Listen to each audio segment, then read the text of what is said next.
এটা এমন করে দেখাইছে দেখবে ঘুম চলে আসে। এত আনকুত আমি ভিডিও আমি জীবনে দেখেছি। শুনেন।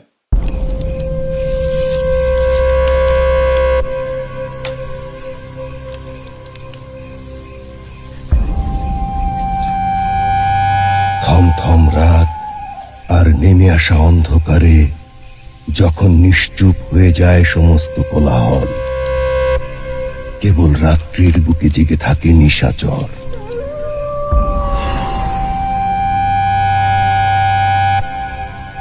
তখন বিড়ালের মতো সতর্ক পায়ে অন্ধকারের চাদর মুড়িয়ে গায়ে খুরপি হাতে কালো চোরা ইতিউতি চায়।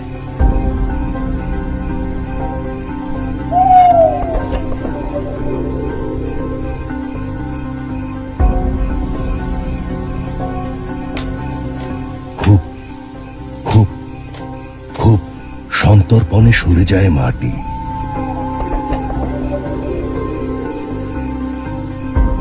সিধের ভেতর সিধিয়ে যায় সতর্ক কালু। আজ সে লুটে নেবে সিন্দুক আর ঘটি বাটি।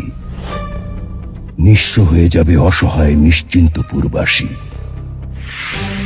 পরের ধন করে চুরি, কালু হাসবে অট্ট হাসি।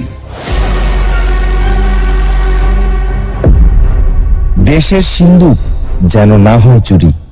শুধুমাত্র 2023 সালে বাংলাদেশের গুরুত্বপূর্ণ ওয়েবসাইটগুলোতে 6,30,00,000 সাইবার অ্যাটাক হয়েছে। ওই একই বছর বাংলাদেশের 5 কোটিরও বেশি নাগরিকের ব্যক্তিগত তথ্য ইন্টারনেটে বিক্রি হয়ে গেছে। তাই দেশ ও নাগরিকের গুরুত্বপূর্ণ তথ্য, জাতীয় পরিচয়পত্র, পাসপোর্ট, সরকারি বেসরকারি সব ধরনের ডেটা দ্রুত এবং নিরাপদে সংরক্ষণ ও আদান প্রদানের জন্য বাংলাদেশে একাধিক আধুনিক টায়ার 4 ও টায়ার 3 ডাটা সেন্টার প্রয়োজন।